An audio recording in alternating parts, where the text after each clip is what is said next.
সরকারি খাস জমি দখল করে সেখানে আবাসন প্রকল্প গড়ে তোলা হচ্ছে।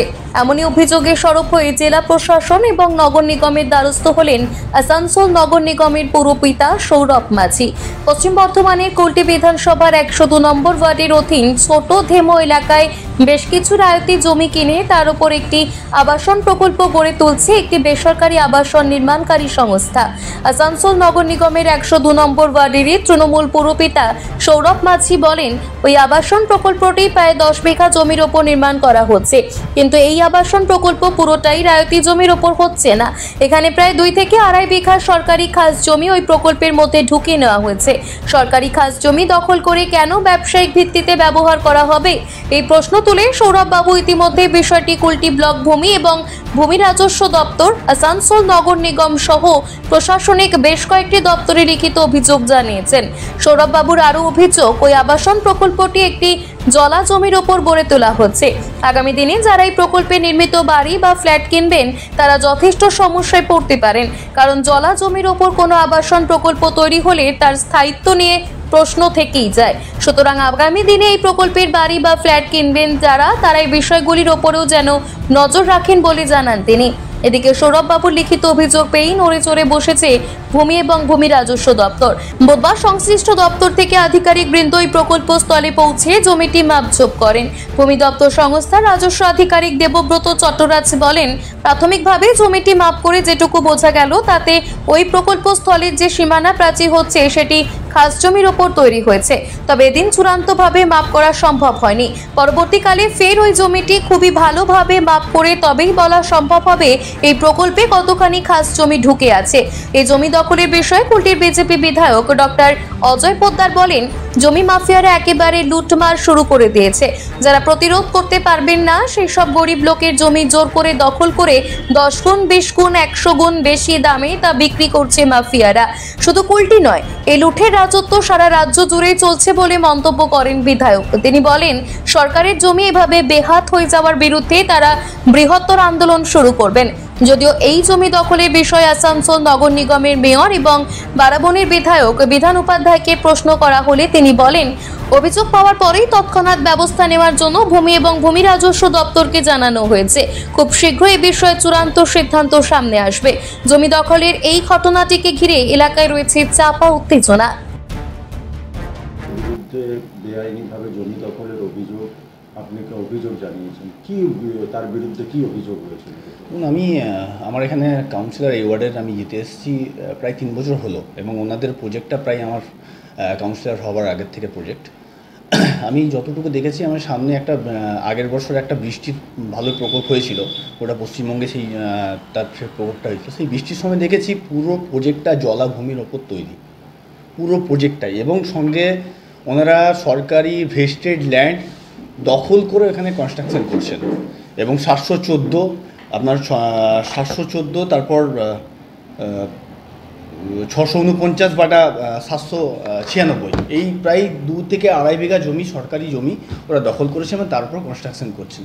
আর পুরো জমিটাই জলাভূমির উপর। আমি চাই না যে ভবিষ্যতে আমাদের লোকাল মানুষ বা লোকাল জনতা যারাই আছে ওখানে, যারাই জমি কিনে ঘর করবেন ভেবেছেন, তারা কোনোরকম কোনোভাবে অসুবিধায় পড়ুক।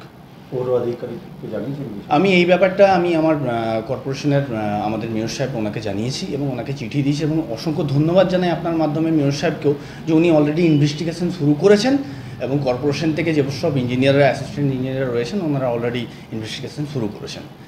আমাদের সরকার রয়েছে, আমাদেরই সরকার, এবং সরকারের উপর আমার পূর্ণ আস্থা আছে। বোর্ডটাও আমাদের, মেয়র সাহেবের উপর আমার পূর্ণ আস্থা আছে যে ওনারা খুব জলদি অ্যাকশন নেবেন, এবং অ্যাকশন তো হচ্ছে।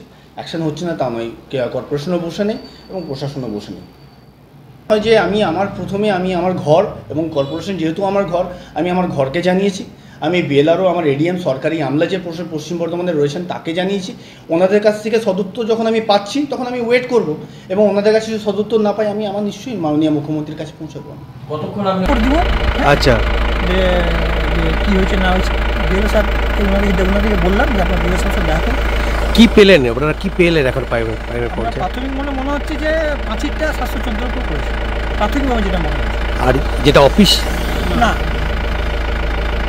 অফিসটা 714 এখন প্রাথমিক মনে হচ্ছে না, তবুও আমরা আরেকবার দেখবো, যেহেতু এটা কমপ্লেন হয়েছে আমরা আরেকবার দেখে আপনারা তো বিএলআর থেকে এসেছিলেন? হ্যাঁ, বিএলআর থেকে এসেছি। আরেকবার নিশ্চয়ই আবার জয়েন্ট সভা নিজেরাই করবো, পাঁচিল দেখে তারপর। মানে ওই পাঁচিলটাই আপনারা আপাতত আমাদের যেটা আজকে পাঁচিল মনে হলো 714টা, পাঁচিলটা যে করবে সেটা 714 ভেস্টের জমির মধ্যে করেছে। ভেজ জমি 714 ভেজ জমি। ফিসটি এখনো পর্যন্ত আমাদের আজকে মনে হলো নয়, কিন্তু আমরা আরেকবার ইনকোয়ারি করব, মানে এটাকে আরেকবার ইনকোয়ারি করে ফাইনাল রেজাল্ট রিপোর্ট আমরা বিএল স্যারকে দেবো। বিএল স্যার আমাদের যে কাউন্সিলর যিনি রিপোর্ট করেছেন তাকে দেবেন বা আমাদের বিএল স্যারকে দেবেন। এটা কোনো নতুন ব্যাপার নয়, পুরো কুলটিতেই বিএলআর এর নজরের সামনেই পুরো কুলটিতে জমির নয় ছয় হচ্ছে। জমি মাফিয়াগুলো অন্য গরিব লোকের যারা রেসিস্ট করতে পারবে না ওদের জমি কেড়ে নিজের নামে নিয়ে সব বিক্রি হচ্ছে। আর 99 গ্রুপ করছে, সেটা ঠিকই বলেছে। যদি ওরা করে থাকে, ইসিএল এ করে থাকে, I will tell the ECL authority to take their action. আর পুরো কুলটি কি বলো, পশ্চিমবাংলায় ল্যান্ড গ্র্যাবিং একটা বিজনেস আছে। গরিব লোকের জমিটা কেড়ে নাও, বড় লোক ওই জমিকে 10 গুণ 20 গুণ 100 গুণ দামে বিক্রি করে। এটা is continuous process in West Bengal. তো ওনার আঘাত লেগেছে, ওনার পাশের জায়গা আছে এই জন্য আঘাত লেগেছে বলেছেন ভালোই করেছেন। কিন্তু এটা প্যান বাংলার কথা, পুরো কুলটিতে আমি দেখতে পাচ্ছি, কুলটিতে জায়গা এটা করে বেড়াচ্ছে। We had told the DLRO আমরা বৃহৎ আন্দোলনে কিছুদিন পরেই নামবো, যাতে এই আমরা বরদাস্ত করতে পারবো না। পশ্চিমবাংলার গরিব মানুষের জমি কেড়ে বড় বড় লোক ল্যান্ড মাফিয়া ওটা তুলে বিক্রি করবে। না, আমাকে অলরেডি ফোনে জানিয়েছিল, আমি সাথে সাথে ডিপার্টমেন্টকে বলেছি দেখে নেওয়ার জন্য। যদি ইললিগাল হয়, যা আইনি পদক্ষেপ আছে তাই ব্যবস্থা হবে। আসানসোল থেকে সৌম্য গাঙ্গুলির রিপোর্ট, টিভি নিউজ 10। সুলভ সঠিক চিকিৎসার একমাত্র প্রতিষ্ঠান বিবেকানন্দ হসপিটাল। 24 ঘন্টা emergency service, blood bank, trauma care. আপনাদের সেবায় আমরা তৎপর। গুণমান ও পরিষেবায় দুর্গাপুর বিধাননগরের ডক্টর জাকির হোসেন এভিনিউর বিবেকানন্দ হসপিটাল শিল্পাঞ্চলের মানুষের মন জয় করেছে। আপনারা দেখছেন টিভি নিউজ 10। আপনারা মানে আমরা।